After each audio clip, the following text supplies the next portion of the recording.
You've seen her before, the woman who commands a room without raising her voice, without a single stitch of clothing announcing why she belongs there. What old money families have understood for generations, and what fashion insiders now call stealth wealth or quiet luxury, is exactly what you're about to understand: the complete philosophy of refined living, the psychology hiding underneath quiet luxury, and the foundational rules of elegant fashion that have outlasted 100 years of passing trends. Here's a strange fact about status. The people most confident in their standing are usually the ones broadcasting it the least.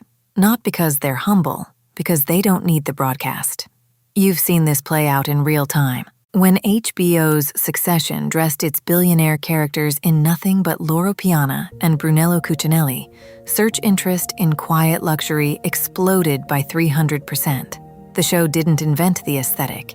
It just made visible what old money had been doing quietly for a very long time. Economists actually have a name for this. In 2002, researchers Nick Feltovich, Rick Harbaugh, and Ted Tu published a paper in the Rand Journal of Economics called Too Cool for School. They studied what they called countersignaling, the moment when the highest status people in a group stop sending the obvious signals of status, because those signals start to look like something a middle-tier person would send to compensate. You already sense this. Think about a student who never mentions their grades, next to a student who brings up their grade point average unprompted. You don't need a transcript to guess which one is more secure. This is the mechanism behind quiet luxury, and it has nothing to do with taste. You put on a coat. Somewhere in your mind, that coat changes what you expect from yourself.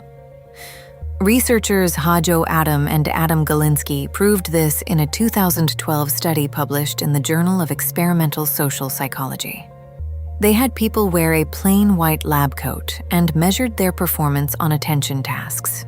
The group in the coat performed measurably better, not because the coat did anything physically, because the symbolic weight of the coat changed how the wearer inhabited their own body.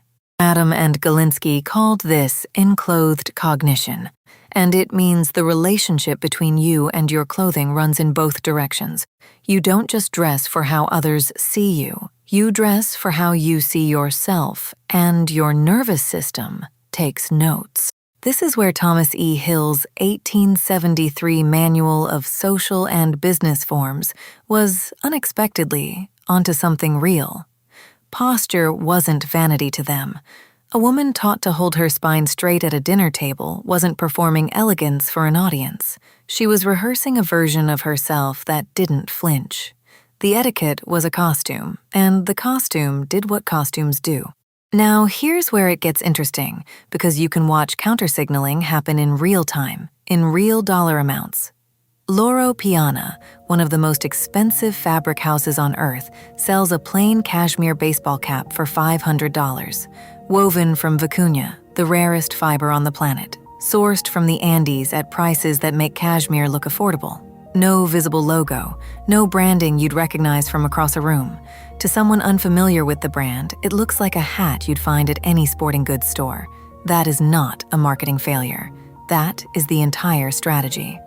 The same philosophy runs through Brunello Cucinelli, the Row, which is the label Mary-Kate and Ashley Olsen built into one of the most expensive fashion houses in America, and Bottega Veneta, whose signature intrecciato leather weave functions as a housemark precisely because only insiders recognize it.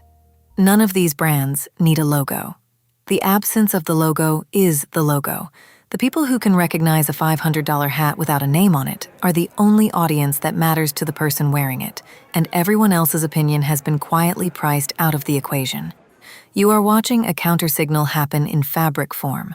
The whisper is louder than the shout, but only to the people fluent enough to hear it. When Gwyneth Paltrow appeared in court in 2023, her wardrobe consisted of Loro Piana, the Row, Prada boots, and a Brunello Cucinelli suit. And they all carried almost no visible branding. Fashion analysts called it the perfect countersignal, a wardrobe worth tens of thousands of dollars that most people in the room couldn't identify as luxury.